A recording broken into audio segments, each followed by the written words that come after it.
બાહ્ય જગતની વાતોથી, આસપાસના કલરવથી આપણા મન અને બુદ્ધિને હટાવીએ.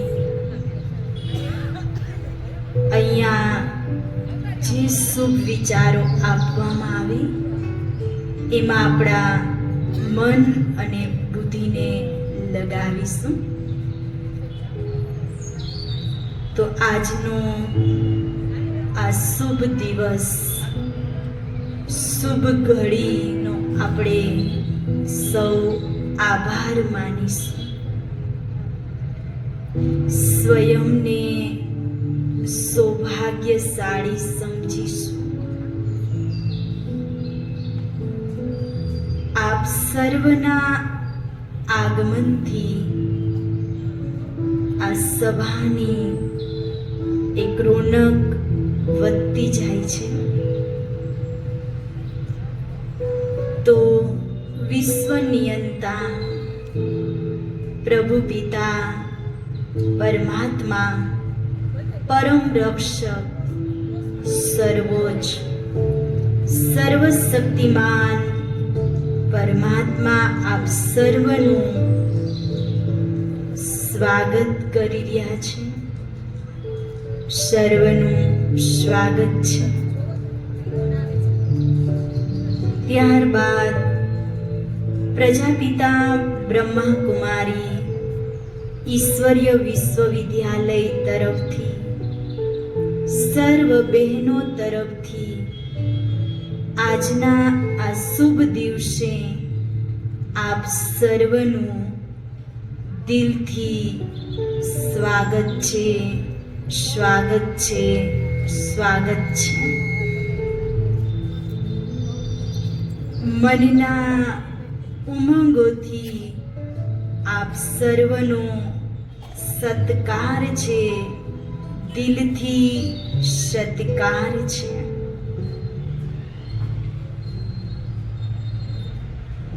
આપનો સમય અતિ મૂલ્યવાન હોવા છતાં આપ આજની આ ઘડીની અંદર હાજરી આપી એ બદલ આપ સર્વ પ્રત્યે શુભ ભાવના, શુભકામના. તો આજે આપ સર્વને ખુદને એક મહેસૂસ કરીએ કે હું આત્મા અતિ સૌભાગ્યવાન છું, કે આજના આ દિવસે હું સ્વયંની સાથે મને ખુદને વાતો કરવાનો એક ચાન્સ મળ્યો છે. જેમ કહેવાય છે કે માનવ જીવન એક અમૂલ્ય જીવન છે અને આપણા સર્વ ઉપર અનેક જવાબદારી, કામકાજ, જેમાં આપણું એક વ્યસ્ત જીવન હોય છે, એમાંથી એક કલાક પણ આપણે આપણા ખુદ માટે આપી નથી શકતા. તો આજનો આ દિવસે આપ સર્વને એક સ્વયંની ચેકિંગ કરવાનો, એક સ્વયંની સાથે વાતો કરવાનો એક અમૂલ્ય તક મળી છે. તો પ્રભુએ એક શ્રેષ્ઠ જીવન આપ્યું છે.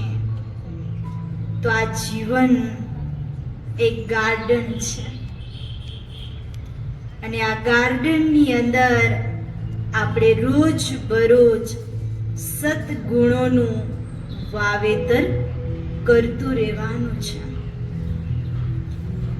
જીવન એક શ્રેષ્ઠ જીવન જે એક પ્રભુની દેન છે. તો આજના આ શુભ દિવસે આપણે સર્વ એક દિવ્ય ગુણોનું સદગુણોને જીવનમાં ધારણ કરવાના છે. અહીંયા આ સમયને આપણે સફળ કરવાનો છે.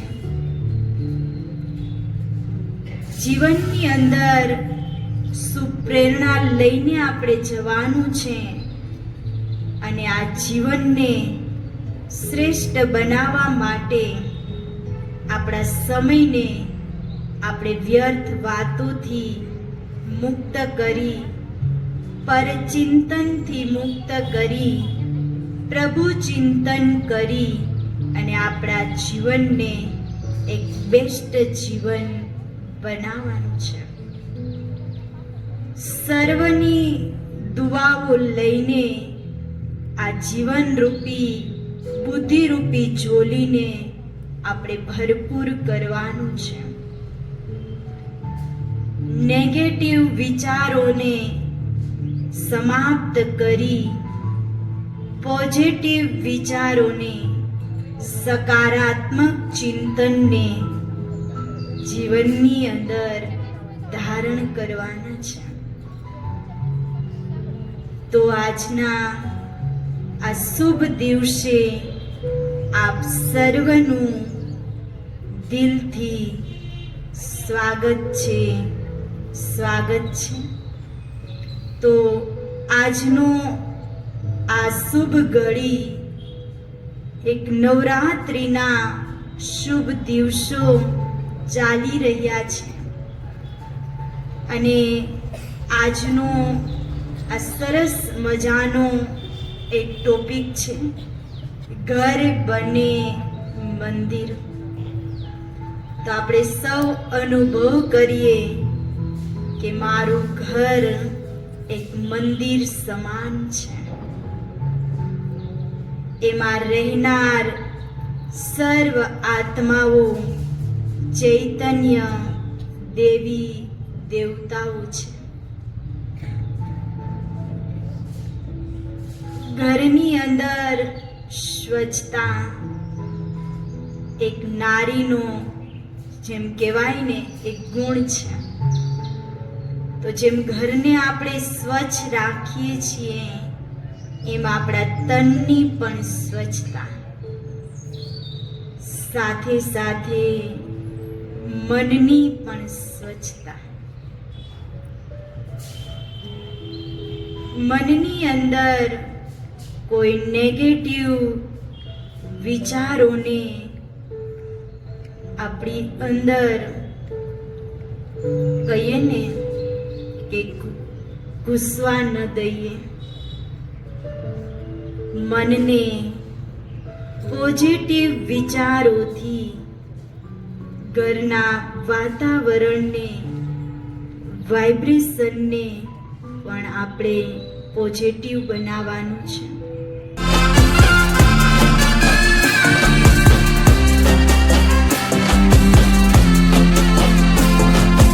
આવો નવલખને જાળી, હેજી આવો ને લો બળિયાળિયું.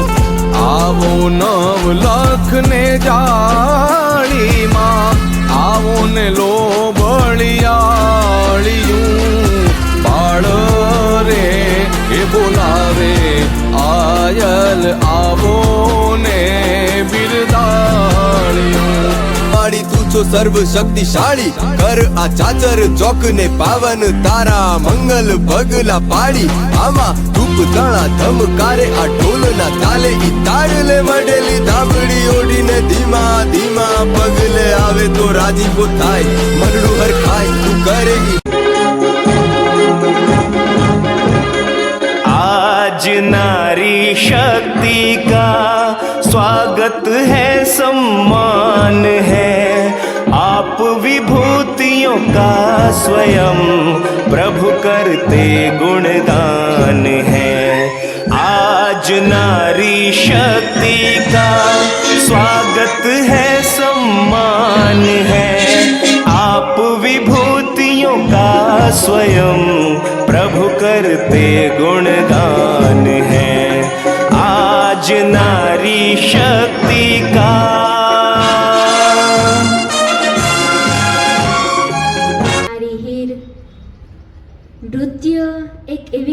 છે જે આપણા મનને પ્રસન્ન બનાવી દે છે. તો એવા ખૂબ જ સુંદર નૃત્ય સાથે આ પ્રોગ્રામને 4 ચાંદ લગાવવા આપ સર્વનું સ્વાગત કરવા માટે આવી રહી છે કુમારી હીર. તો આપણે સૌ કુમારી હીરનો ઉમંગ ઉત્સાહ વધારીશું, તાલીઓ ચાલુ જ રાખીશું.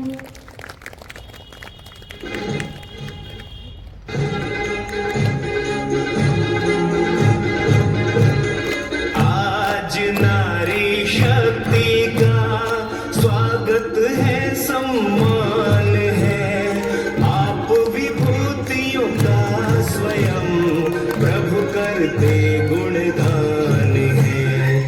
आज नारी शक्ति का स्वागत है, सम्मान है, आप विभूतियों का स्वयं प्रभु करते गुणगान है. आज नारी शक्ति का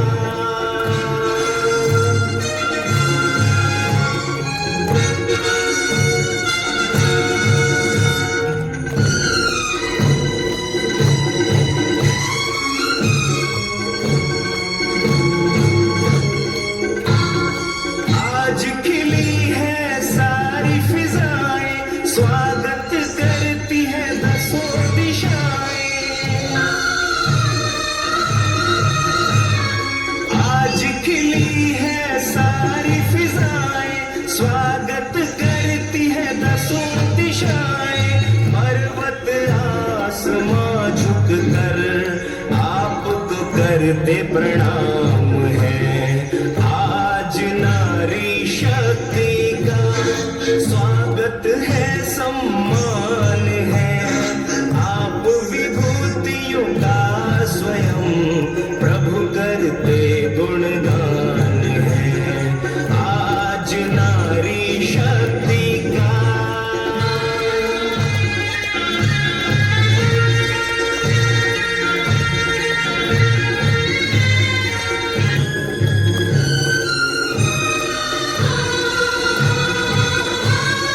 प्रेम शक्ति सद्बुद्धि में तुम सारा कोई महान है. प्रेम शक्ति सद्बुद्धि में तुम सारा कोई महान है. तुमसे ही समाज में होना परिवर्तन उत्थान है.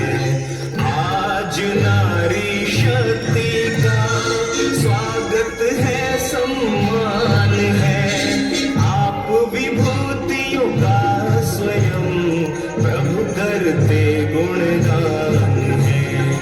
आज नारी शक्ति का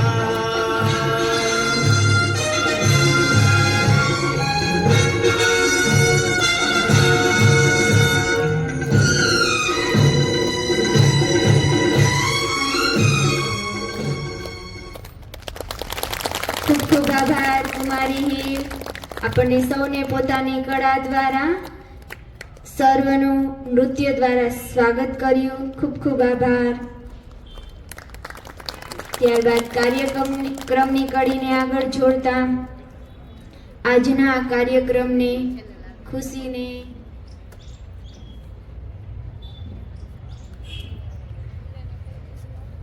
સુગંધની તું છે સડી સુરભી વહાવજે, અર્પણ કરી નિજ જીવન ખુશહાલ જીવન દીપાવજે. જ્યોતિથી ભરેલી તું છે શાળા રસ્તો બતાવજે. ગીતાંજલિ બનાવી ખુદને શિવાંજલિ અર્પણ તું કરજે. દર્પણ બનાવી ખુદને खुदाने तू प्रत्यक्ष करजे. जैसे एक दीपक खुद जलकर औरों को प्रकाश देता है, वैसे हमारा जीवन भी दूसरों के लिए दीपक समान प्रेरणा रूप बने.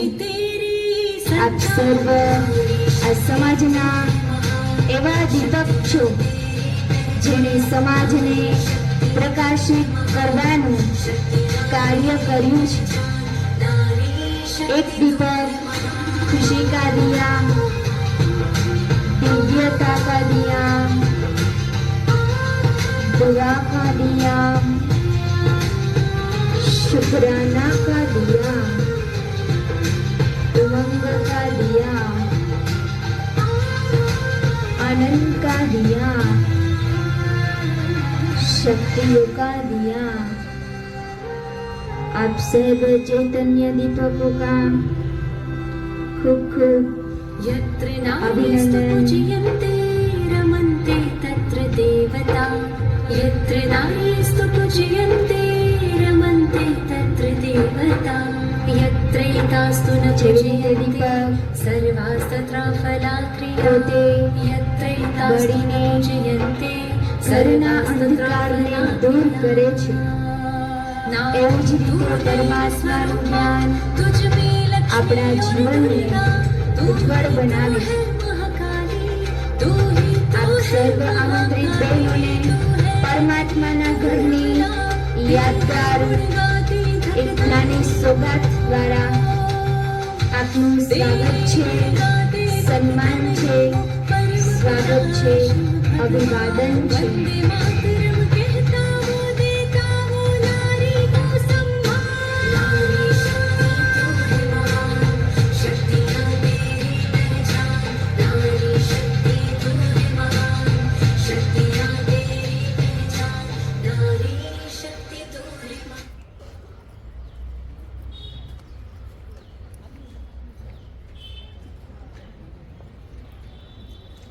હવે જે ઘડીની આપણે આતુરતાથી રાહ જોઈ રહ્યા હતા તે ઘડી આવી છે.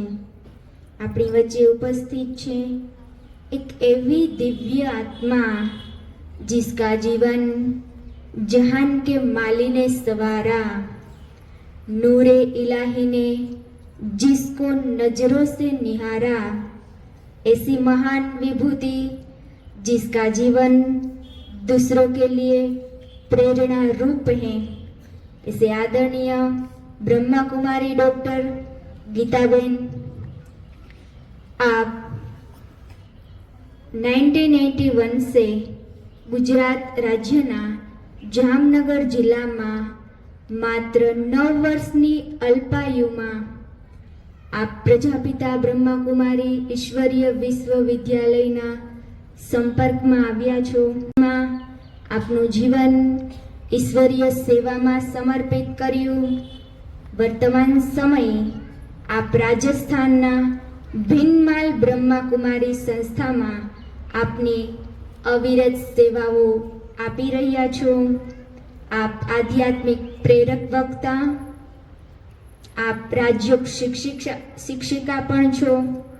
વિધાનસભા, ગવર્નર હાઉસ તથા અનેક યુનિવર્સિટીઓ, કોલેજો, સરકારી સંસ્થાઓ તથા જનજાગૃતિના અનેક કાર્યક્રમોના આપ મુખ્ય વક્તા છો. બ્રહ્માકુમારીઝની પીસ ઓફ માઇન્ડ ચેનલના આપનું વિશેષ જૈન સંપ્રદાય, સૌમ્યક જીવનશૈલી, રાજયોગ જેવા કાર્યક્રમોના આપ મુખ્ય વક્તા છો. Global peace award, IIFT award જેવા અનેક એવોર્ડથી આપને સન્માનિત કર્યા છે. આપ વિશેષ યુથ વિંગના કોર્ડિનેટર છો.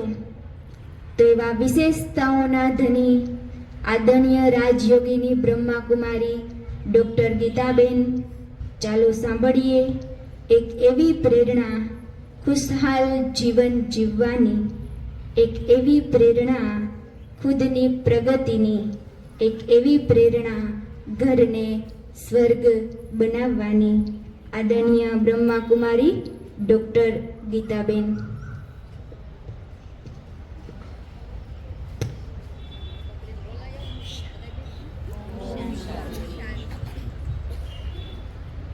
શાંતિ. ઓમ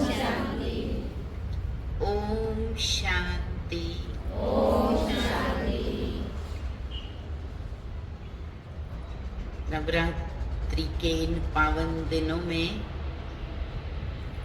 इतनी सारी मातृशक्ति का मिलना, ये मेरे लिए सौभाग्य की बात है। तो मैं आप सबका दर्शन करने आई हूँ।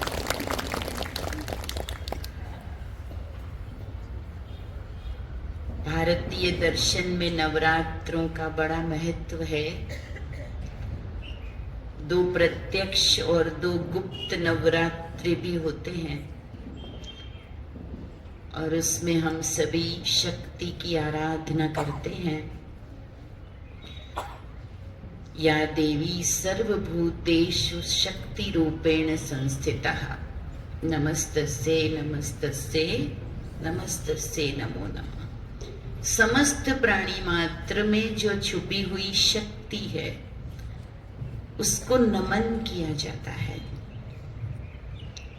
शक्ति अर्थात जो कर्म को फल में बदलने के लिए आधार देती है, वो शक्ति होती है।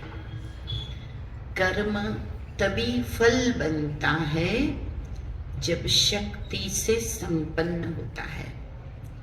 कर्म से भी पहले संकल्प होता है। तो हम सबके मन के गगन में अनेक संकल्पों के पंछी उड़ते रहते हैं।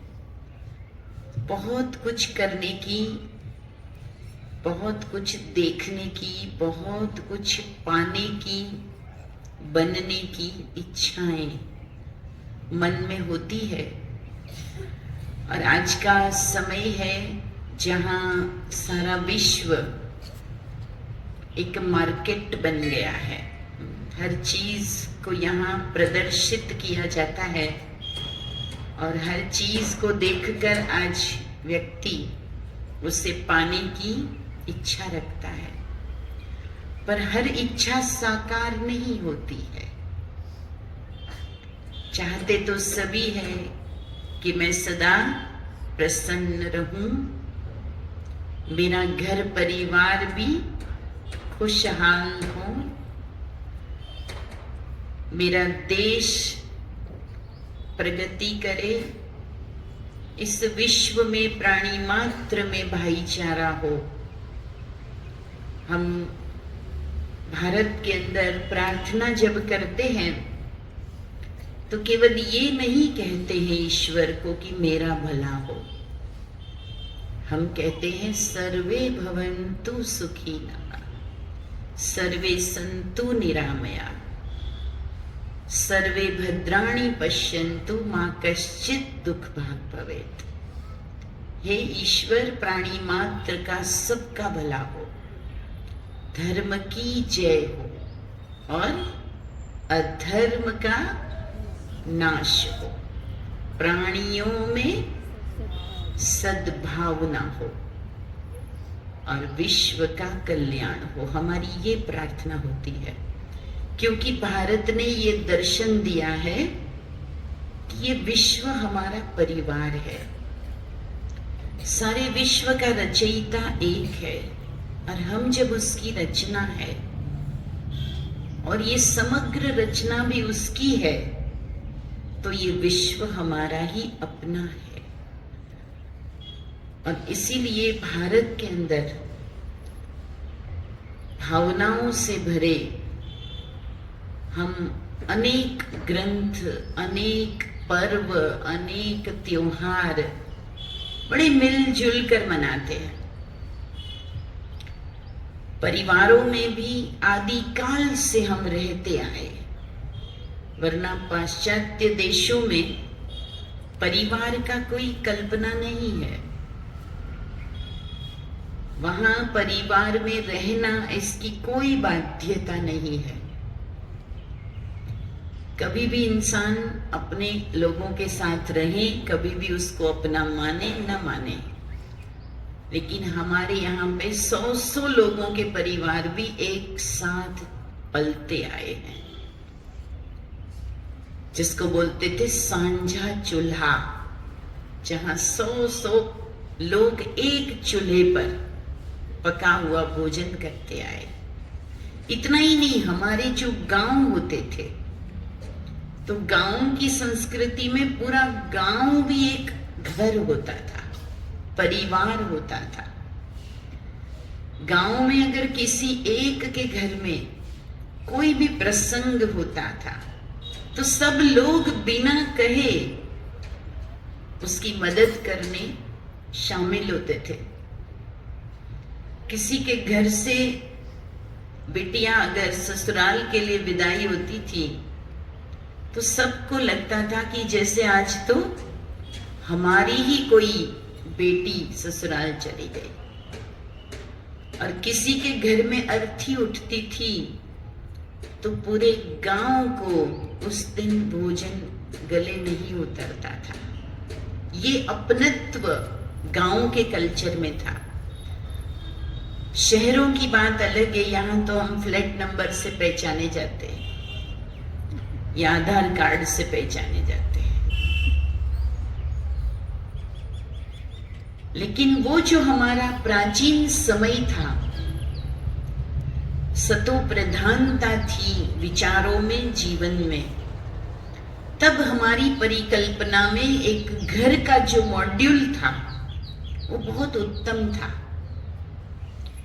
घर जिसको कहते थे, गुजराती में कहते ना, धरती नो छेड़ो,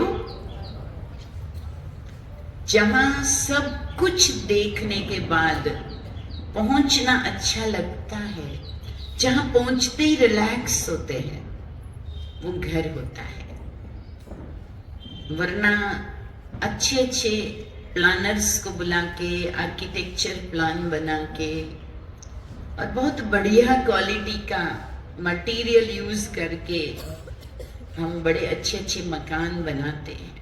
सबका सपना होता है मेरा भी अपना एक घर हो, लेकिन वो जो मटेरियल से बनता है वो तो मकान होता है।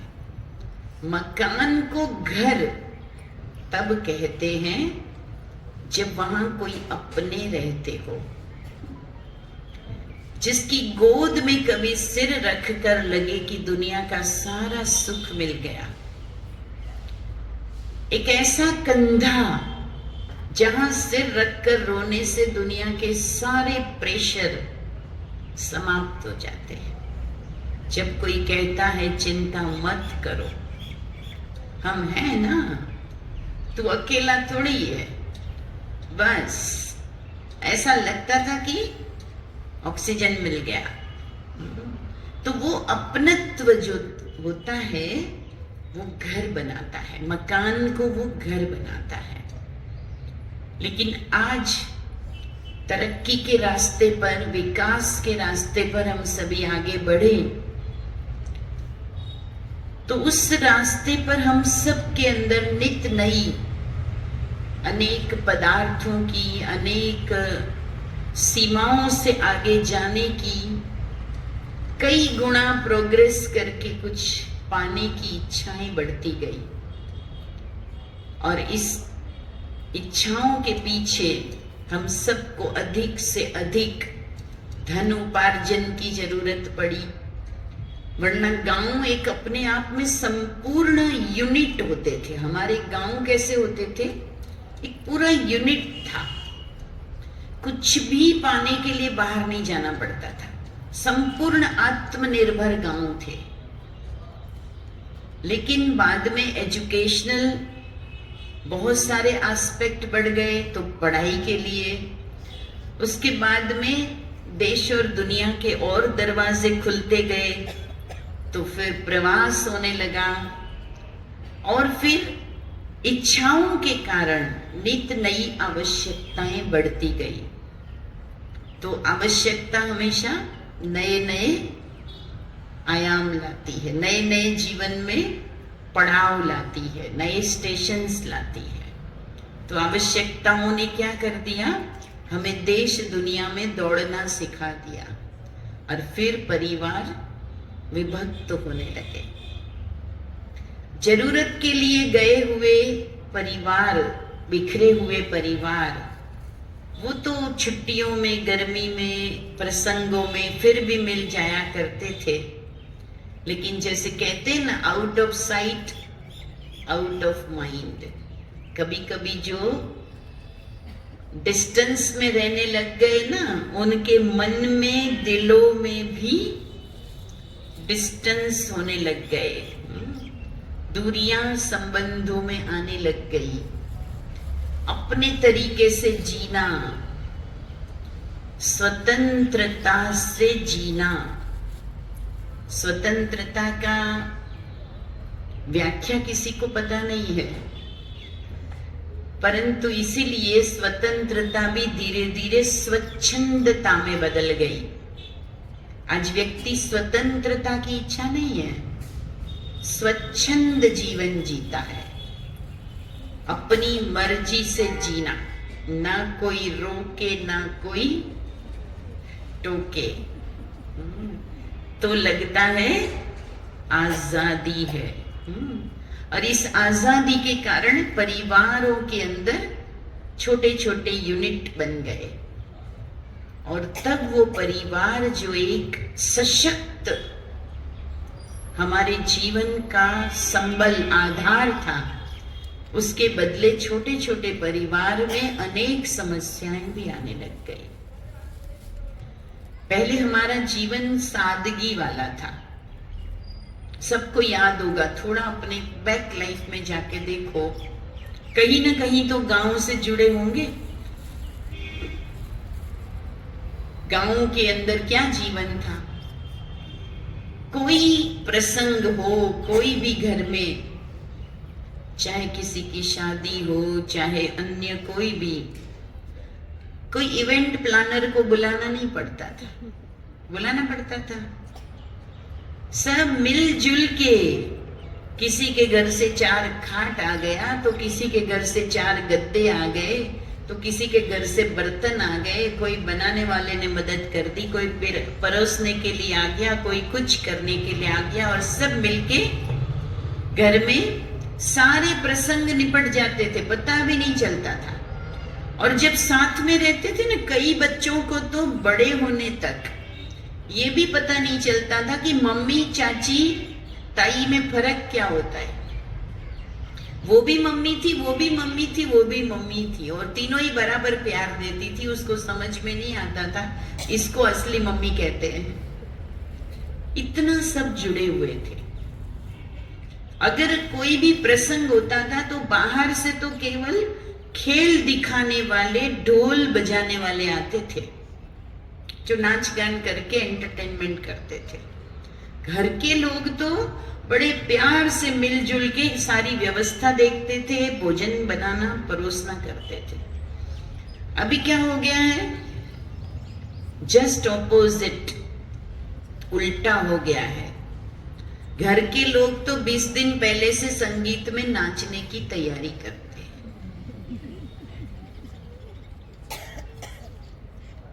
और बाहर से लोगों को खाना बनाने के लिए ऑर्डर दे दिया जाता है। अब भोजन बाहर के लोग बनाते और नाचना गाना घर के लोग करते हैं। तो जब ये चक्र बदलने लगा तो बहुत सी चीजें आई। गीता में बहुत सुंदर, समग्र भगवत गीता का अगर सार समझें, हम हमेशा कहते हैं कि भगवत गीता जीवन जीने का एक संपूर्ण मार्गदर्शन देती है। लेकिन उस दृष्टिकोण से कोई पढ़ ले, कोई समझ ले। अगर एक लाइन में कहे तो गीता में बहुत सुंदर बात कही है, विषयों का रहे ध्यान, उसमें उपजे आसक्ति, आसक्ति से जन्मे काम, काम से क्रोध निपजे, क्रोध से मूढ़ता, मूढ़ता से स्मृति का नाश, स्मृति नाशे बुद्धि नाश, बुद्धि नाशे सर्वनाश। बस ये 8 लाइन में समग्र गीता जीवन पढ़ाती है। व्यक्ति के जीवन में शुरुआत कब होती है समस्या की? जो कहते हैं कि चीजें बनी है इस्तेमाल के लिए, लोग बने हैं प्यार के लिए। लोग क्यों मिलते हैं? प्यार के लिए, एक दूसरे की परस्पर स्नेह की ऊर्जा की लेन देन के लिए रिश्ते होते हैं। और चीजें क्यों होती है? चीजें क्यों होती है? इस्तेमाल के लिए। अब क्या हो गया है? चीजों से प्यार बढ़ गया, विषयों का रहे ध्यान है। विषय माना ऑब्जेक्ट्स, जो जितने भी सांसारिक ऑब्जेक्ट्स है उसमें आज आकर्षण बढ़ गई। भाई साथ रहे न रहे, ये जमीन तो मुझे मिलनी चाहिए, भाई से बोलना बंद हो जाए तो नो प्रॉब्लम।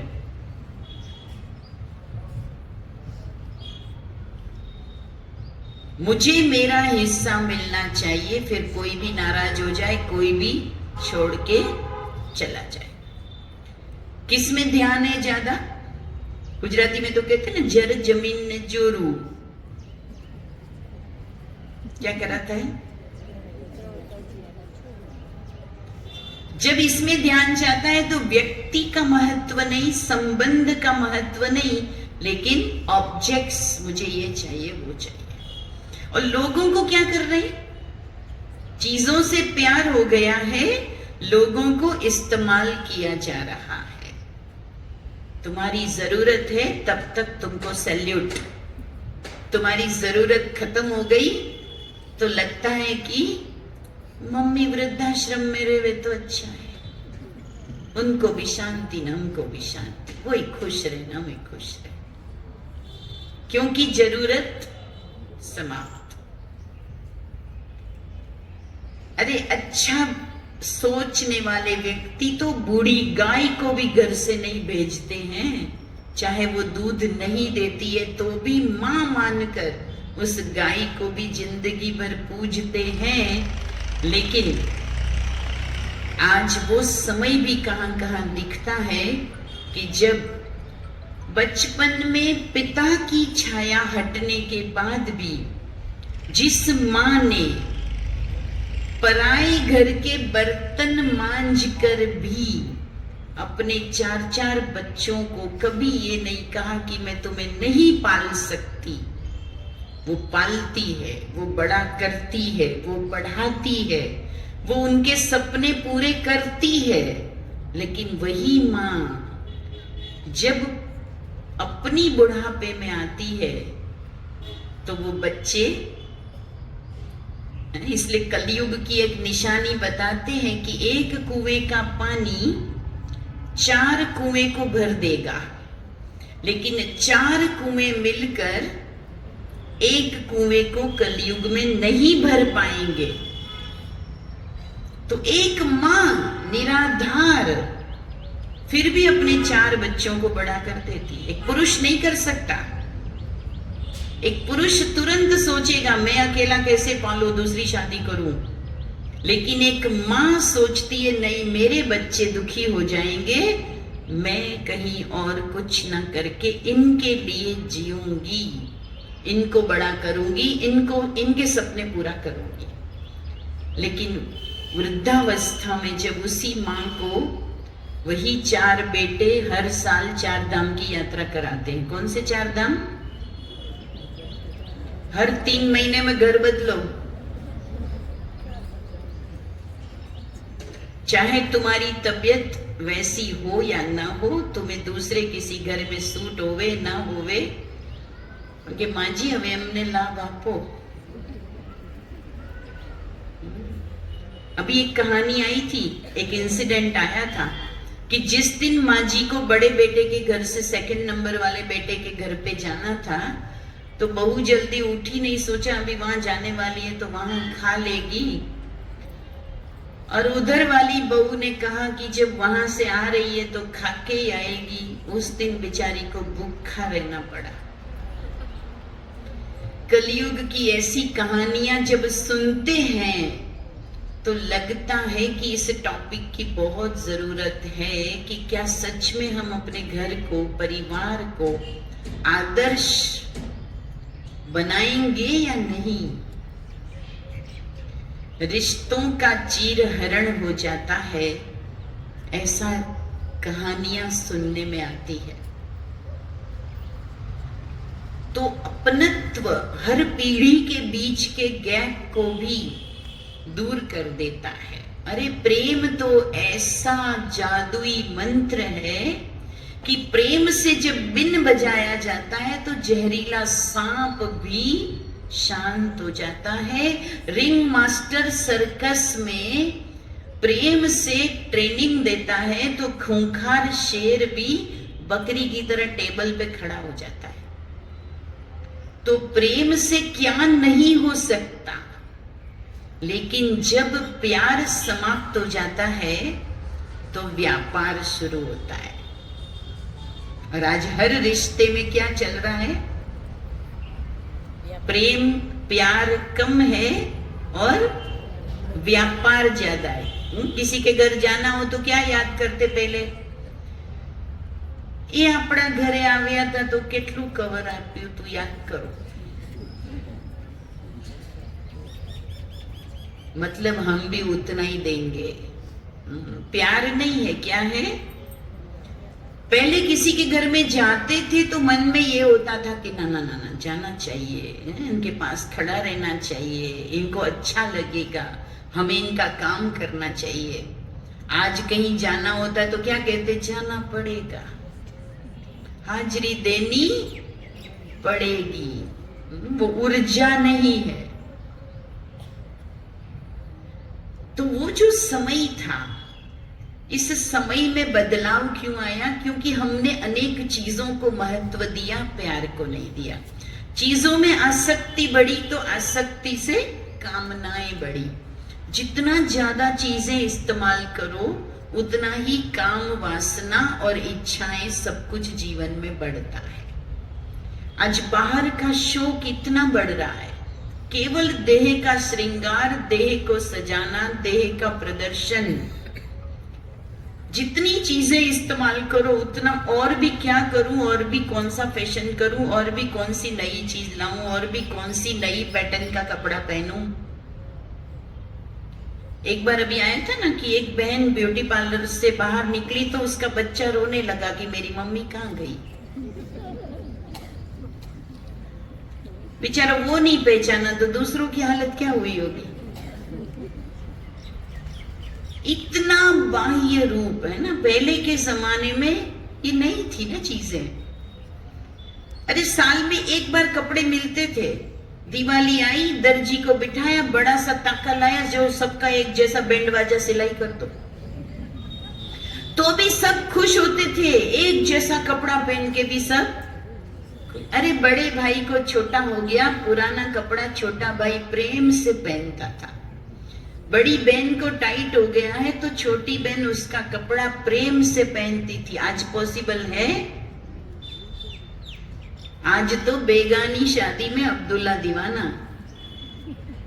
शादी किसी और के घर में 4 नई ड्रेस चाहिए तो ही जाएंगे। क्यों? सेल्फी का जमाना है, फोटो का जमाना है।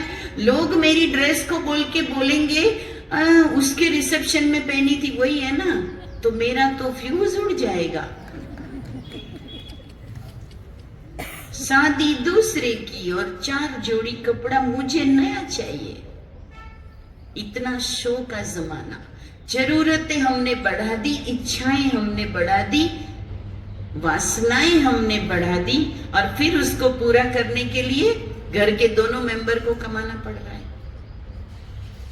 नहीं तो एक व्यक्ति कमा के 10 लोगों को भी संतुष्ट करता था और सब खुश रहते थे।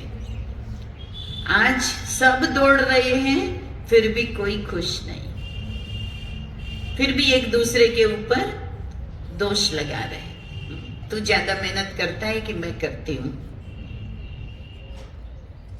तो आज आवश्यकता क्या है? सोचिए हमने कहां कहां चेंज किया, कैसे ये धीरे धीरे धीरे धीरे हमारी आदर्श परिवार की जो संस्कृति थी उसके बजाय आज हम स्कैटर्ड फैमिली में, न्यूक्लियस फैमिली में बट गए, छोटी छोटी फैमिलीज में बट गए। और वो फैमिलीज में भी क्या है आज? पहले छुट्टियों में दादा दादी नाना नानी का घर याद आता था, फिर भी आज तो सबके पास एक बच्चा है और उसको ही चाहिए, बाकी कोई दादा चाहिए कोई नाना चाहिए। एक अलग ही कल्चर हो गया। सोशल मीडिया पे हजारों फ्रेंड्स, लेकिन एक छत के नीचे रहने वाले आपस में बोलते नहीं। दूर बैठे हुए सबसे रोज गुड मॉर्निंग, और घर में रहने वालों के सामने मुस्कुराने में भी ऐसे लगता है कि कहीं टैक्स लग जाएगा। मुस्कुराना भी मुनासिब नहीं लगता। तो ये जो समय बदला है, इसमें हम सबको आज इस विषय की जरूरत पड़ी है कि हमने अपने मूल्यों को, जो भारत की प्रथा थी जहां श्री कृष्ण राधे गोप गोपियों संग रास करते थे, गोवर्धन पर्वत उठाने के लिए भी उसने कहा कि आओ सभी अपनी एक उंगली का सहयोग दे दो, जबकि वो अकेला बहुत कुछ कर सकता था, लेकिन सबको जोड़ के रखना ये हमारी प्रथा थी, हमारी संस्कृति थी। और आज भी पुनः घर को, परिवार को एक नई दिशा देनी है तो कौन देगा? घर में जब बहू आती है तो कुमकुम की भरी हुई थाली में पांव रखकर उसका घर में प्रवेश करवाते। क्या बोलते हैं? घर में कौन आया? याद करो वो दृश्य, अब सबका भी हुआ होगा ना, गृह प्रवेश लक्ष्मी का। लेकिन लक्ष्मी का वो स्वरूप हमने अपना बना के रखा। लक्ष्मी है हमेशा देने वाली, जो देता है वो देवता होता है। जब से देने के बदले लेने का संकल्प आता है, आपने मेरे लिए किया ही क्या है, आपको मेरी कदर ही कहां है, आप मुझे समझते ही नहीं हो, आपको मेरे लिए कोई ध्यान ही नहीं है। हर चीज मांगते हैं, मान नहीं मिलता मान मांगते हैं, प्रेम नहीं मिलता प्रेम मांगते हैं। तो कहां हम ये थे और कहां हम, मांगने वाला कैसे रहता है, कैसे होता है मांगने वाले का हाथ? तो देवता के बदले क्या बन गए हम देने वाली देवियां, लक्ष्मी स्वरूपा न रहकर जब हम इच्छाओं की गुलाम हो गई, हम अपने हर दुख चिंता समस्या का कारण दूसरों को मानने लग गए। मेरे जीवन में जितनी समस्या है उसका कारण कोई और है। बच्चों के कारण गुस्सा करना पड़ता है, पति के कारण होटल में जाके खाना पड़ता है, इनके कारण ये करना पड़ता है, उनके कारण मुझे ये तकलीफ होती है। माना मैं अपने अंदर झांकने के बजाय आज मेरा ध्यान कहाँ है कि कौन मेरे जीवन में तकलीफ दे रहा है। तो आज घर की लक्ष्मियां यहां बैठी है और ये नवरात्रि के दिन है, तो थोड़ी देर के लिए अपने आप को उस लक्ष्मी स्वरूप में देखिए। फिर से अपने घर में मुझे लक्ष्मी रूप में प्रवेश होना है, फिर से मुझे अपने घर में लक्ष्मी रूप में बैठना है। देखिए, घर में कोई सत्यनारायण की कथा करते हो या कोई माता जी की स्थापना करते हो, चौकी वो रखते ना, रांदल भवानी का कुछ भी है, तो सबसे पहले घर में क्या करना पड़ता है? सबसे पहले क्या करना पड़ता है? कुछ भी घर में, दिवाली आ रही है, लक्ष्मी पूजन होने वाला है, तो दिवाली से पहले सबसे पहले क्या करते हो? सफाई करते हो। तो मेरे मन मंदिर में पहले मैं अपने लक्ष्मी रूप को आज धारण करूं, बनाऊं, आह्वान करूं, तो पहले मुझे भी क्या करना पड़ेगा अपने अंदर? देखो, अपने घर आंगन की सफाई महिलाएं सबसे पहले करती है। रोज सवेरे उठ के पहला ख्याल क्या आता है? माताओं को सबसे पहले विचार क्या आता है? भाई घरे कोई आवे तो खराब लागे, सबसे पहले आंगन साफ करो। किया होगा ना, आज सबने अपने घर की सफाई की, रोज करते हो, आज भी की पक्का। दूसरा, अपने शरीर को स्वच्छ करते हो, रोज करते हो, आज भी किया, करके आए सभी, है ना। आंगन की सफाई कर ली, शरीर की सफाई कर ली, लेकिन मन की सफाई कब की? ऐसा कोई दिन याद है जिस दिन जितनी पुरानी बातें, जितनी पुरानी कड़वी यादें, जितनी बीती हुई व्यर्थ बातें, कभी झगड़ा हुआ, कभी मन मोटा हुआ, कभी नाराजगी हुई, कभी बोलना बंद हुआ, कभी नुकसान हुआ, कभी किसी ने ग्लानि की, कभी किसी ने निंदा की, ये सब पुरानी बातें अब बीत गई है। अब कोई काम की नहीं है। कोई काम की? जो बीत गया वो बदलता है? बदलता है? कभी नहीं बदलता, तो बेकार हो गया। अंदर से निकाला। कई बार हमारे पास माताएं बहनें ज्ञान सुनने आती है। जब हम उनको बोलते हैं कि अच्छा माता जी कल क्या सुना, बोलते बहन जी आप सुनाते हो तो बहुत अच्छा लगता है, याद नहीं रे, याद નથી રહેતું। क्यों भाई? ना हमें याददाश्त નથી। अच्छा, उनको हम धीरे से पूछते हैं, माता जी आपके घर में 20 साल पहले जब भाई भाई अलग हुए, उस दिन क्या हुआ था? कैसे अलग अलग होना पड़ा? उस दिन क्या क्या हुआ था? वो सारी कहानी ऐसे सुनाएगी जैसी कोई क्रिकेट की रनिंग कमेंट्री। अरे ये हुआ, फिर वो आए, फिर उन्होंने ये बोला, फिर उन्होंने ये कहा, फिर ऐसा इनका आया न ऐसा मेरे भाग में आया न ऐसा उनके भाग में आया न फिर ये हुआ न फिर वो हुआ। सब याद है? कितना साल हो गया?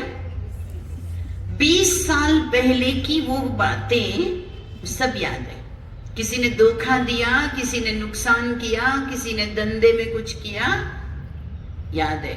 किसी ने अपमान किया, किसी ने दुख दिया, सालों बीत गए, लेकिन जैसे उस व्यक्ति का नाम भी आता है ना, तो वो सारी बातें ऐसे याद आ जाती है जैसे वो सीरियल का रिपीट एपिसोड आ जाता है ना, दूसरे दिन रात को लाइव आता है, दूसरे दिन रिपीट वाला एपिसोड आ जाता है, ऐसे वो सारा रिपीट हो जाता है।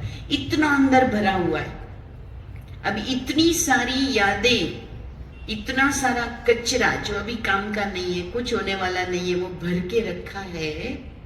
तो अब नई बातें कुछ आएगी तो क्या होगा? ऊपर ऊपर से बह जाएगी ना। तो इसलिए पहले सफाई क्या करनी है? अपने मन की। चलो सब सीधे होके बैठ जाएं।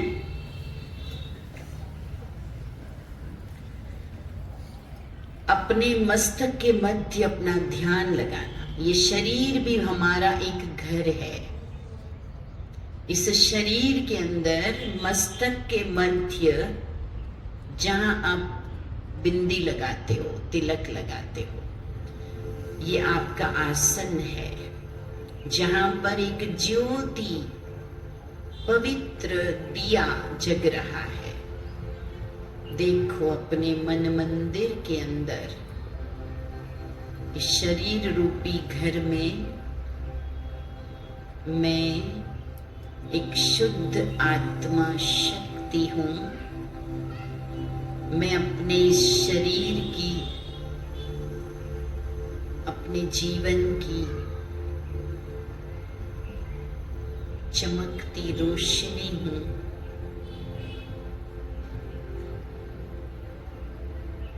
मैं बहुत भाग्यवान हूं कि मुझे ईश्वर ने इस सुंदर जन्म मनुष्य का दिया।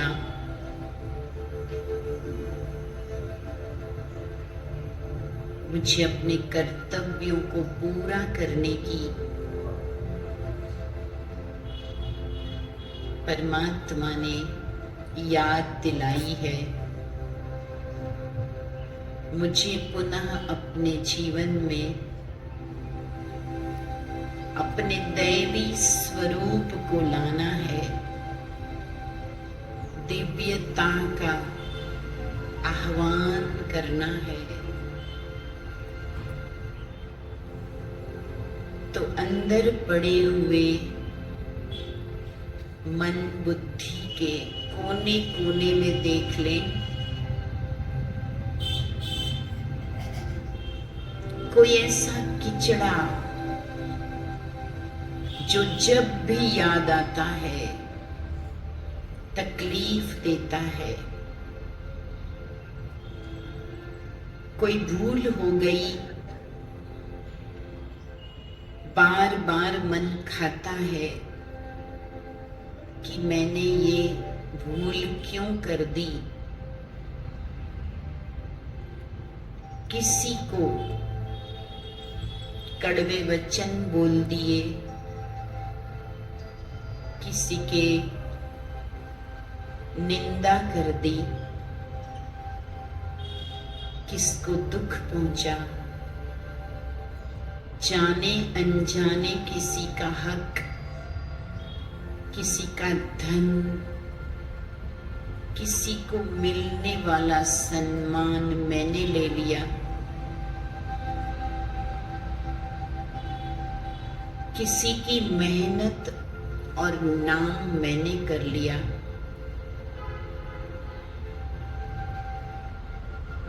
कोई भी आत्मा मन वाणी कर्म से मेरे कारण दुखी हो गई, घर के बुजुर्ग,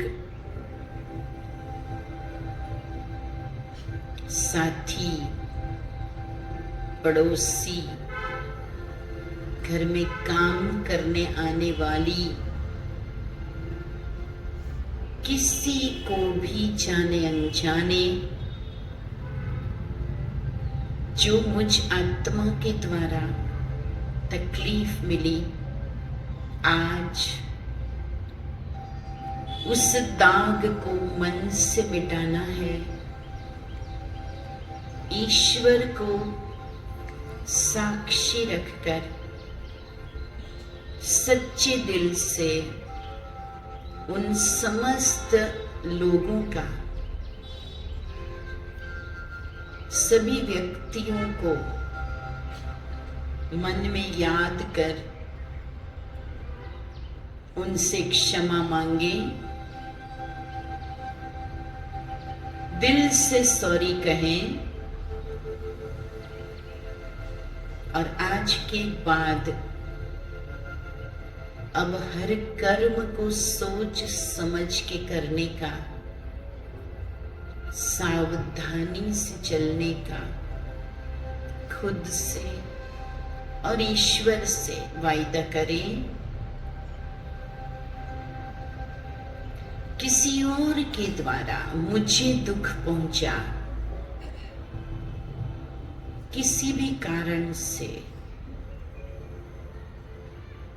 मन में नफरत, घृणा, ईर्ष्या, वैर, विरोध,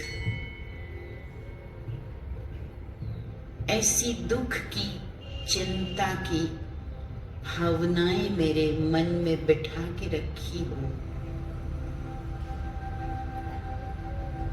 तो एक बात याद रखें, इस संसार में सभी निर्दोष है। ये एक खेल है जिसमें हरेक को अपना अपना पात्र निभाना है। ये खेल प्रभु का रचा हुआ है। मैंने जिस भी आत्मा को किसी भी समय, किसी भी जन्म में दुख पहुंचाया होगा, वही आत्मा मुझे दुख देने के निमित्त बनी होगी। तो दोष किसी और का नहीं है। तो आज मन से सभी को क्षमा कर दे। आज से मैंने सबको माफ किया। किसी के लिए अब मेरे मन में कोई ईर्ष्या, द्वेष नहीं, नफरत नहीं, सभी मेरे ही पिता परमात्मा के प्रिय बच्चे हैं। उससे जो हैं, जैसे हैं, मैं स्वीकार करती हूँ। मैं खुश हूँ, सभी से खुश हूँ। ओम शांति।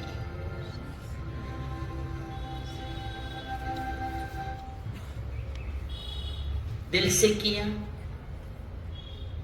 अच्छी तरह से किया।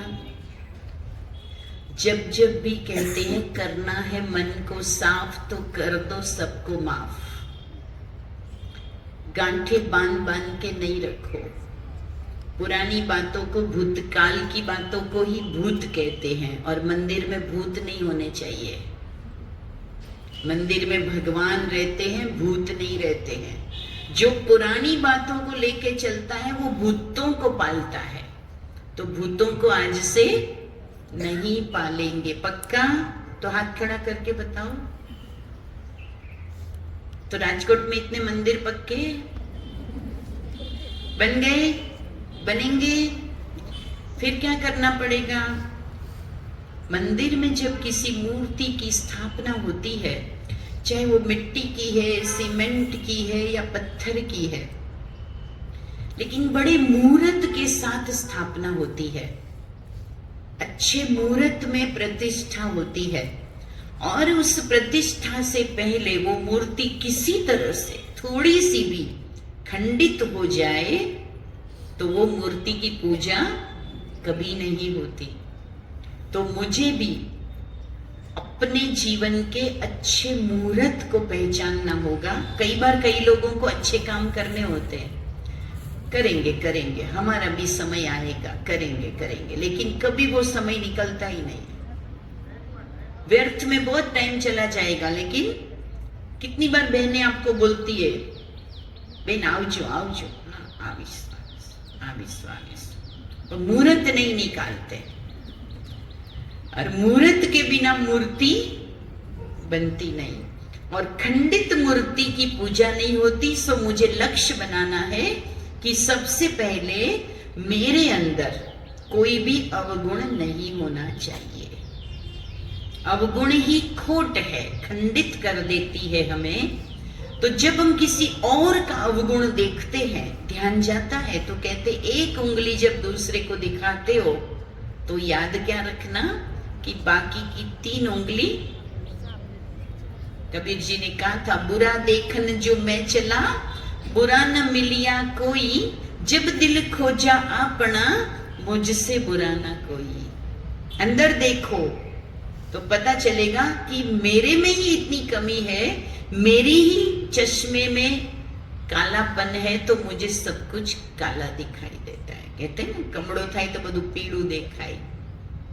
तो कमी यहाँ है तो फिर सब कुछ ऐसा ही दिखता है। तो मुझे अपनी मूर्ति को कंप्लीट करना है। तो मूर्तिकार कौन है? मनुष्य जीवन का मूर्तिकार कौन है? ईश्वर है। मंदिर के ऊपर ध्वज होता है। ध्वज एक एंटीना है। ध्वज क्या है? आपके घर में टीवी लगा है तो ऊपर क्या लगा है? एंटीना या डिश होता है ना, वो छत पे होता है कि नीचे होता है? तो ये ध्वज जो है वो क्या है? परमात्मा की शक्ति को खींचने के लिए, उस घर के लिए वो एंटीना है। तो हम सबको अपने अंदर एक स्मृति रखनी है कि मेरा घर भी मंदिर तभी होगा जब उसमें ऊपर वाले के साथ कनेक्शन होगा। सारे रिश्ते निभाओ, लेकिन जब तक ऊपर वाले से रिश्ता नहीं रखा ना, तो बाकी के रिश्ते भी निभाना बहुत मुश्किल है। आज के तारीख में सबको खुश करना बहुत कठिन है, लेकिन ऊपर वाले को अगर खुश किया तो जाको राखे साइया, मार सके ना कोई, बाल न बांका करी सके, जो जग बैरी होए। जिसका रक्षक साथी ईश्वर बन जाएगा, उसको सारी चीजें करना बहुत सरल हो जाएगा। तीसरी चीज, मंदिर में रोज भोग बनता है, भोग लगता है भगवान को, और मुहूर्त से टाइम अनुसार बड़ी शुद्धता से बनता है। हमारे घर में भी जो भोजन बनता है वो भोजन बनने का स्थान भी इतना शुद्ध हो ना, सात्विक वातावरण हो, और उसमें आप जो प्रेम, जो भावना डालते हैं ना, वो भोजन आपका प्रसाद बन जाता है। सबको अनुभव है, सत्यनारायण की कथा होती है, आप ही हलवा बनाते हो और रोज कोई मेहमान आया गया तब भी बनाते हो, लेकिन सत्यनारायण की कथा वाला जो सीरा होता है वो कैसा लगता है भाई? बोलो। कुछ अलग ही स्वाद मिलता है। क्या हो जाता है? आपने ही तो बनाया, लेकिन वो भावना कि आज मैं क्या बना रही हूं? प्रसाद। आजकल कई माताएं कहती हमारे बच्चे हमारी सुनते नहीं, मानते नहीं, समझते नहीं, हमारे से कोई बातचीत नहीं करते। पर आप उसको सप्ताह में 2 दिन होटल में ले जाओ, या वो बेचारे घर का ना खा के जोमेटो और स्विगी से मंगा के खाते हैं, तो उसमें परोसने वाले को, बनाने वाले को, उनके साथ कोई प्यार नहीं है, तो वो भोजन आपको, उनको शक्ति कहां से देगा?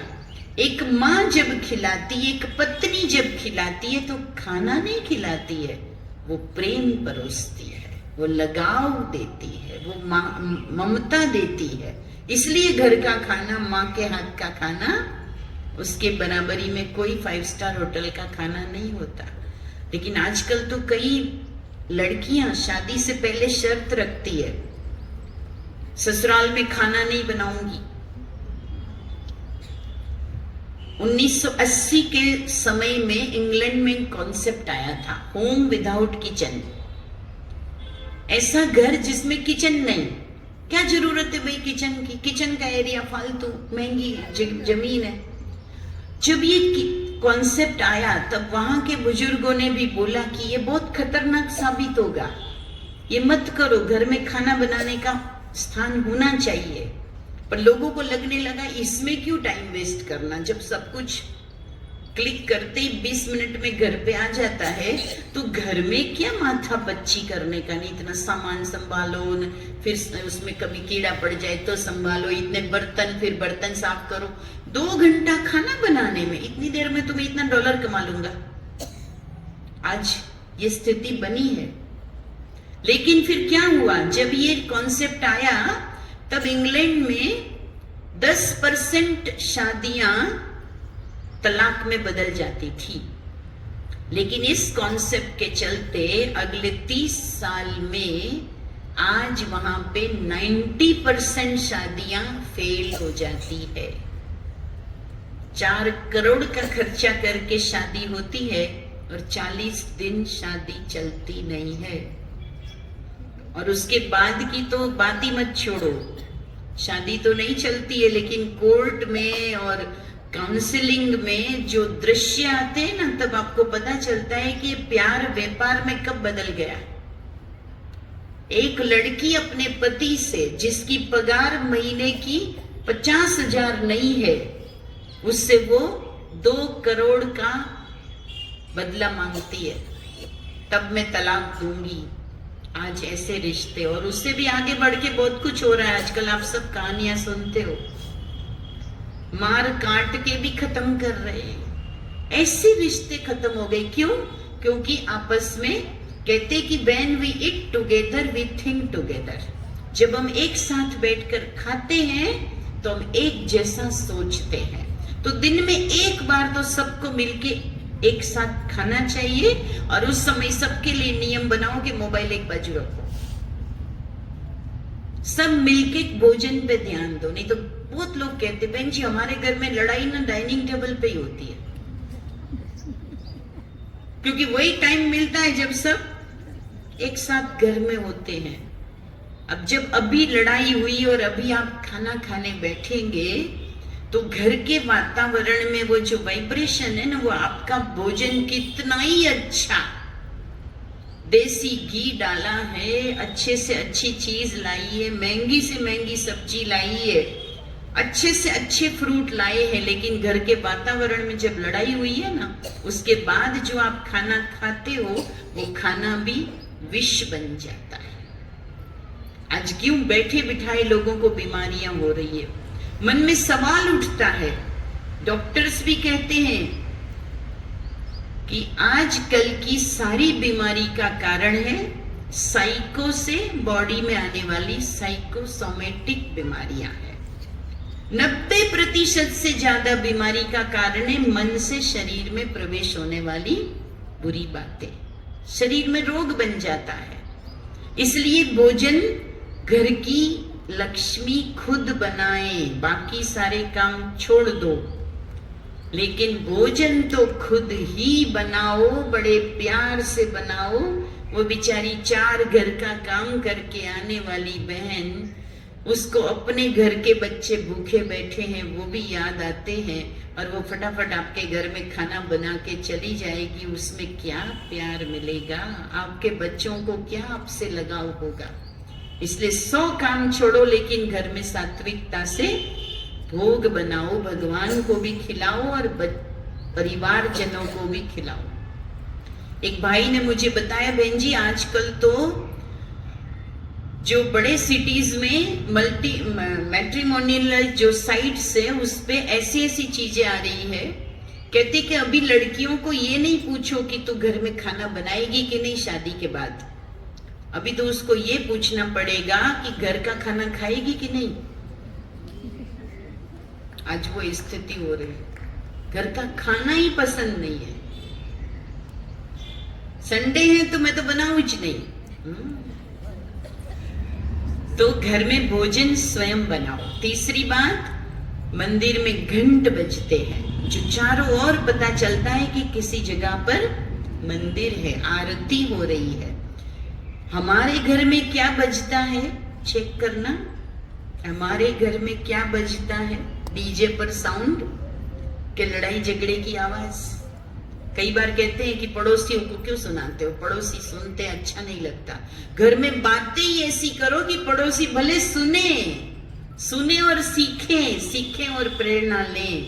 ऐसी ज बातें करो ना जो मीठी मधुर हो, जैसे घंटियां बजती हो। तो हमारे घर के घंट कौन से हैं? कि हम परमात्मा की बातें करें, मीठी बातें करें, एक दूसरे को सम्मान दो। कभी भी बच्चों के सामने पति पत्नी झगड़ा मत करो। होते हैं, घर है, परिवार है, इश्यू होते हैं, लेकिन कम से कम बच्चों के सामने एक दूसरे का रिस्पेक्ट रखो। जिस घर में बच्चों के सामने पति अपने पत्नी का इंसल्ट करता है, वो बच्चे बड़े होने के बाद अपनी माँ का या अपनी पत्नी का भी कभी मान नहीं रखेंगे, क्योंकि उन्होंने वही सीखा, वही देखा है। तो मधुर शब्दों की घंटियां घर में बजनी चाहिए। संबंधों में और कुछ नहीं है, मधुरता से ही रिश्ते अच्छे हो जाते हैं। एक घर में हम बच्चों को बहुत अच्छी अच्छी शिक्षा देते हैं ना, झूठ नहीं बोलना चाहिए, ये करना वो करना। बच्चे मानते नहीं है आजकल। सब कहते हैं बच्चे हमारी सुनते नहीं है। बच्चे देखते हैं वो करते हैं, सुनते हैं वो नहीं करते हैं। तो आप जो कर रहे हो ना, आपकी अगली पीढ़ी देख रही है। एक मल्टीनेशनल कंपनी में काम करने वाला इंजीनियर शाम को घर पे आके अपनी पत्नी को कहता है, फटाफट तैयार हो जाओ, मैं भूल गया था, आज मेरी फ्रेंड ने एक 5 स्टार होटल में पार्टी रखी है, डिनर वहीं पर है, इसलिए फटाफट तैयार हो जाओ, अपन चलेंगे। ठीक है। वो लेडीज को तो सबसे प्रिय चीज क्या है? सजना, बाहर जाना और फिर खाना बनाने की छुट्टी। तो वो तो फटाफट तैयार हो गई। 5 साल का बच्चा था, उसको भी तैयार कर दिया। जो बिल्कुल तैयार होके बाहर आई ड्राइंग रूम में, तब ध्यान आया कि घर में माँ जी भी है। अब क्या करना? अब तो मैं तैयार हो गई, मेकअप हो गया, अब किचन में तो जा नहीं सकती। तो धीरे से उसने अपनी सास को बोला कि माता जी आप ऐसा क्यों नहीं करती, अपने बाजू में राम मंदिर है, वहां सबके घर से राम रोटी आती है और लोग लेके जाते हैं, एक दिन आप ले लेना ना। आपको कौन पहचानता है वहां कि आप किसकी मम्मी हो? मां समझ गई कि घर में सिक्का अभी मेरा चलता नहीं है, इसलिए उसने कहा ठीक है बेटा आप लोग जाओ, मैं मेरा कर लूंगी। बूढ़ी माँ थी। जाने लगे, रास्ते में वो बच्चा अपने स्कूल की बात कर रहा था अपनी मम्मी से कि मम्मी मम्मी मेरी टीचर ने बोला तुम बहुत अच्छा पढ़ते हो, तुम बहुत अच्छे मार्क्स लाओगे। बोले हाँ बेटा बहुत अच्छे मार्क्स लाओगे। मम्मी उसने कहा तुम इंजीनियर बनोगे तुम्हारे पापा की तरह। हाँ बेटा जरूर बनोगे। मम्मी फिर मैं बहुत बड़ी नौकरी करूंगा, खूब ढेर सारा पैसा कमाऊंगा। बोले हाँ बेटा जरूर कमाना। बोले फिर मैं एक अच्छा सा मकान बनाऊंगा। हाँ बेटा जरूर बनाना। फिर वो बेटा कहता है मम्मी पता है मैं मकान कहाँ बनाऊंगा? मैं भी मकान वहां बनाऊंगा जहां बाजू में राम मंदिर होगा, क्योंकि जिस दिन मैं और मेरी पत्नी पार्टी करने जाएंगे तो तू खाना कहाँ खाएगी। तब फिर उस बहू को समझ में आता है कि मैंने कौन सा एग्जाम्पल बच्चों के सामने सेट किया। जब मैं अपने रिश्ते ठीक निभाती हूं तो मेरे बच्चे भी सीखते हैं। घर एक पाठशाला होती है, माँ उस पाठशाला की प्रथम शिक्षक होती है। आपके कर्म देखकर बच्चे ऑटोमेटिक सीखते हैं। आपको अलग से बच्चों को कुछ सिखाने की जरूरत नहीं है। आप जल्दी उठोगे, मंदिर में बैठोगे, प्रार्थना करोगे, मेडिटेशन करोगे, सत्संग करोगे, तो आपको देखकर आपके बच्चे भी सीखेंगे। एक बार दो बच्चे लड़ रहे थे, दूसरों ने कहा मैं लड़ो मत। बोले हम लड़ते नहीं है, हम तो खेलते हैं। अरे खेल थोड़ी, तुम तो कब से लड़ रहे हो। बोले नहीं नहीं ये तो खेल है। बोले ये कौन सा खेल है? तो बच्चे बड़े इनोसेंटली कहते हैं इस खेल का नाम है मम्मी पापा।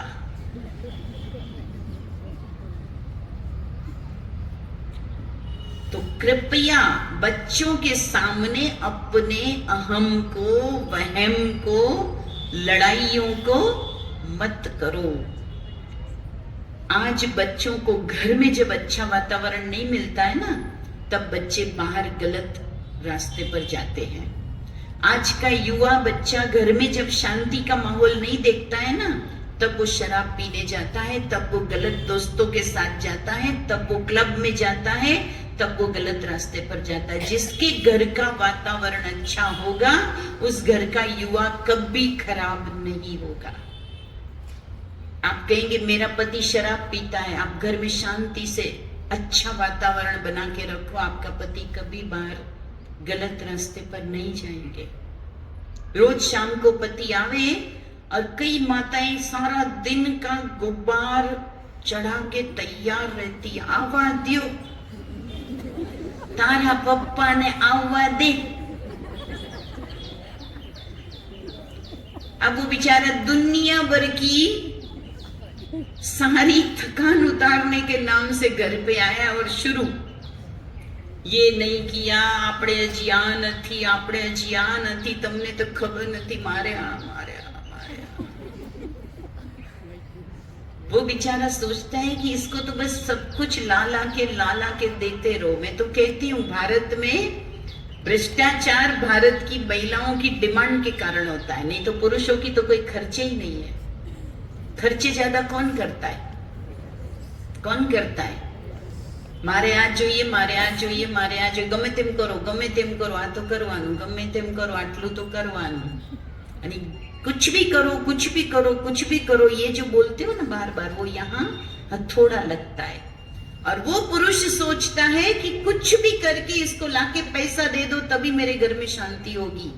और वो इसलिए 2 नंबर का पैसा कमाता है, फंसता है, टेंशन में आता है, अपराध करता है, शराब पीता है, डिप्रेशन में जाता है, गोलियां खाता है, नींद की गोलियां खाता है। इन सब का कारण आप बन जाते हो। इसलिए घर के वातावरण को अच्छा बना के रखिए। दुनिया में इतनी कंपटीशन है, इतना सारा दिन धोखे होते हैं, इतनी सारे दिन फ्लक्चुएशन होता है। इंसान घर में आता है तो घर में उसको क्या मिलना चाहिए? क्या मिलना चाहिए? सोचिए। हमारे शब्द बड़े अच्छे होने चाहिए। क्रोध हमारे घर का सबसे बड़ा शत्रु है। मीठे बोल से हम दिल जीतते हैं तो कड़वे बोल से दिलों को तोड़ देते हैं। घर के वातावरण में शब्दों का बड़ा कमाल है। देखो द्रौपदी ने 4 शब्द बोले थे, क्या हो गया था? 18 अक्षौहिणी सेना का नाश हो गया था। हम भी अपना शब्द देखे, कहते शब्द संभल के बोलिए, शब्द देते हैं ध्यान। हमारे पास एक कपल आया था, कल भी मैंने एक एग्जाम्पल दिया था। एक वृद्ध युगल दंपत्ति आए थे और उनके घर में कई सालों के बाद एक बेटा हुआ।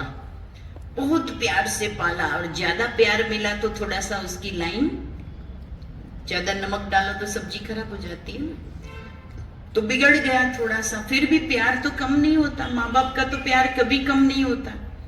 तो उसका 18 साल की उम्र हुई, उसका जन्मदिन था। माँ बाप दोनों ने सरप्राइज पार्टी रखी, सोचा आएगा, हम लोग उसको खुश करेंगे, उसको गिफ्ट देंगे, उसके लिए केक काटेंगे। दोनों इंतजार में बैठे हैं, बूढ़े हैं। वो बेटा अपने दोस्तों के साथ घूम रहा है, पार्टी कर रहा है। रात को 11:30 बजे घर में एंटर होता है। होश नहीं है, आंखें पूरी खुलती नहीं, पांव जमीन पे टिकते नहीं, बेहोशी जैसा आया। माँ बाप ने कहा बेटा तेरा ये है वो है, कुछ सुनने को तैयार नहीं। वो नशे की हालत में अपने कमरे में जाने लगा। कुछ पड़ी नहीं उसको कि माँ बाप मेरी राह देख रहे। तब माँ के मुख से एक शब्द निकला, ऐसा बेटा तो नहीं होता तो अच्छा था। वो बेटे ने बाकी कुछ नहीं सुना, लेकिन वो लाइन सुन ली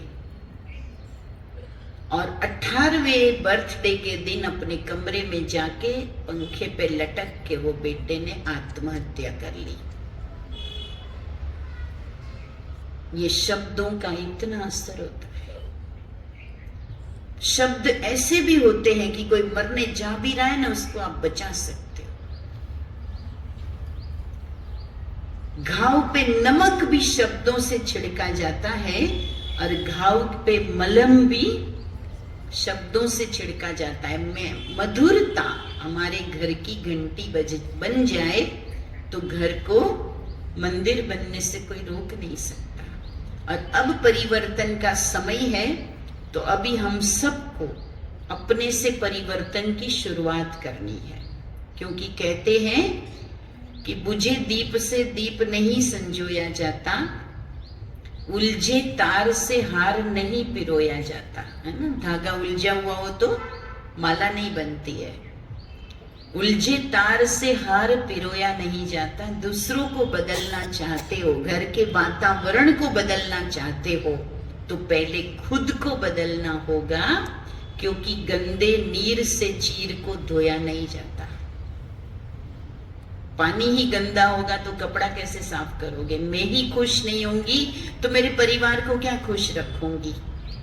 मैं ही शक्तिशाली नहीं हूं तो मेरे परिवार को मजबूती कौन देगा?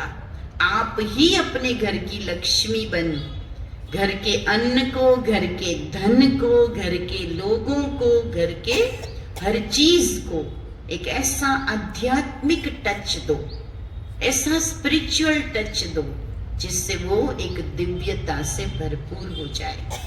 ये सब किसके हाथ में है? घर में सबसे ज्यादा कौन टाइम देता है? बहनें। तो कौन करेगा? कौन करेगा? सब कुछ करने का टाइम आपको तब मिलेगा जब आप सुबह जल्दी उठेंगे।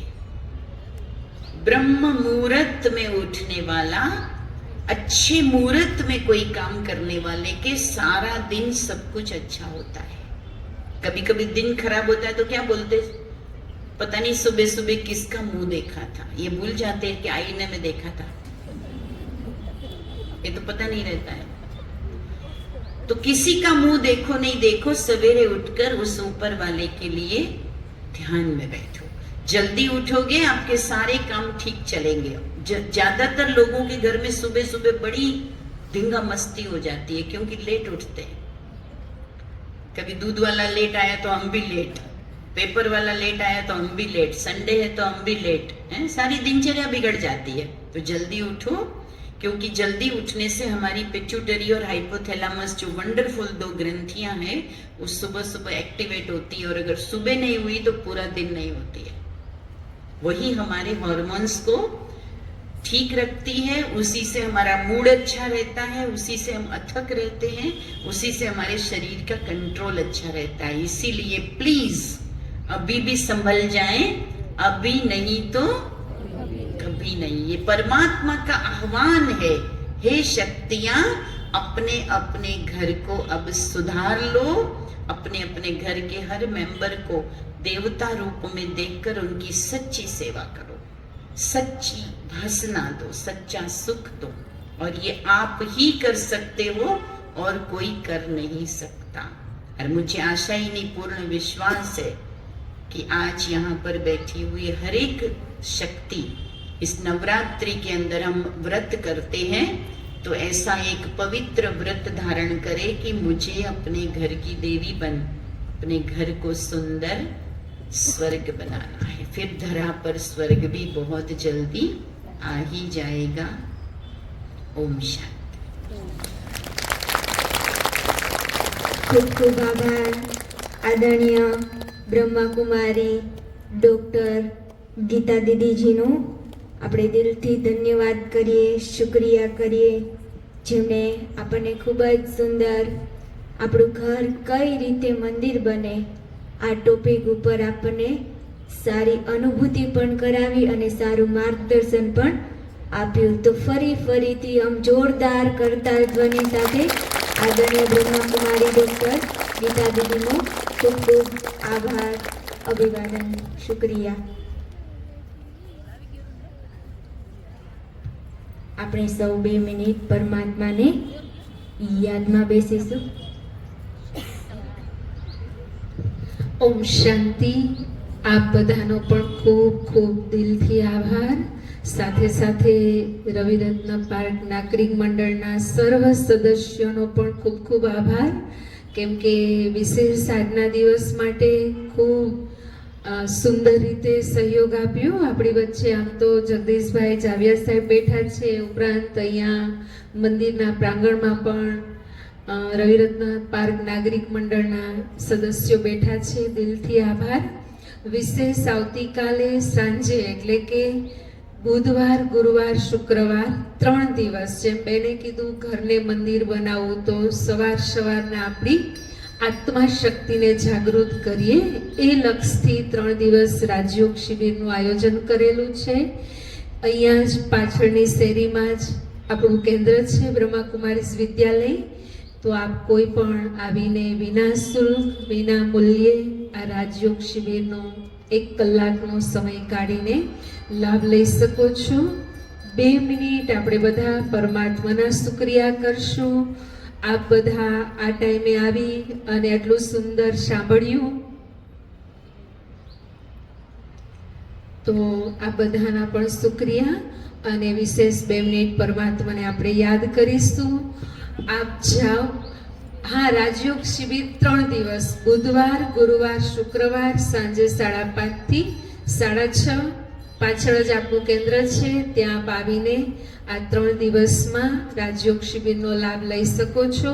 વિશેષ આપ બધા માટે જેમ બેને પ્રસાદનું મહત્વ બતાવ્યું, તો આ બધા અહીંયાથી પ્રસાદ લઈને પ્રસ્થાન થશો અને એની સાથે સાથે નવા જીવનની, આજથી નવા શુભ સંકલ્પોની શરૂઆત માટે સુંદર મજાનો વિચારનું કાર્ડ પણ લઈને જશો.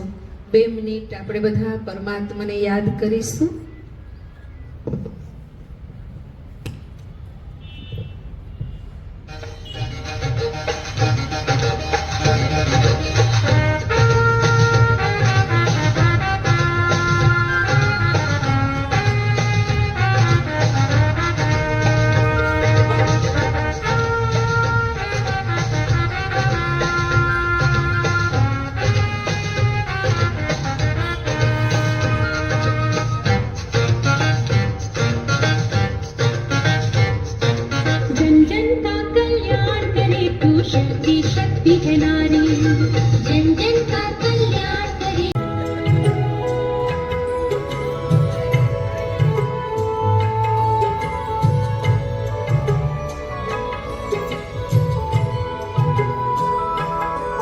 कई रिश्तों से मिलकर पार होता है जिसका कोई मोल नहीं।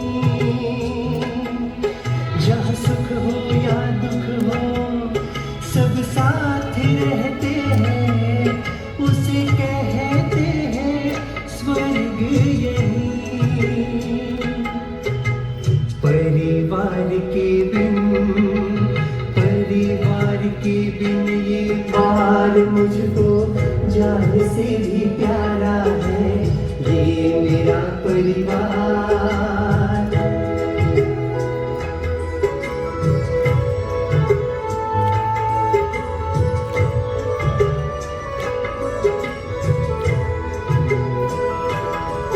जहाँ माँ की ममता हो, पिता की हो परिवार, वही जन्नत है मेरा। बच्चों की खुशियों से जहाँ घर आंगन महके, वही सुख का हो डेरा।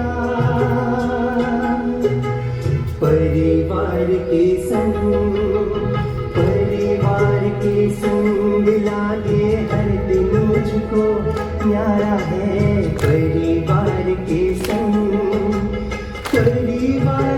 संग लागे हर दिन मुझको न्यारा है, ये मेरा सहारा है, ये मेरा परिवार। ये मेरा परिवार मुझको जान से भी प्यारा है, ये मेरा परिवार। नारी है दिव्य शक्ति, कुछ करके अब दिखाएगी। भारत की दैवी संस्कृति जल्दी वतन में लाएगी, इनके ही दम पे होगी भारत की जय जयकार। नारी है जगत में प्रभु शक्ति का अवतार।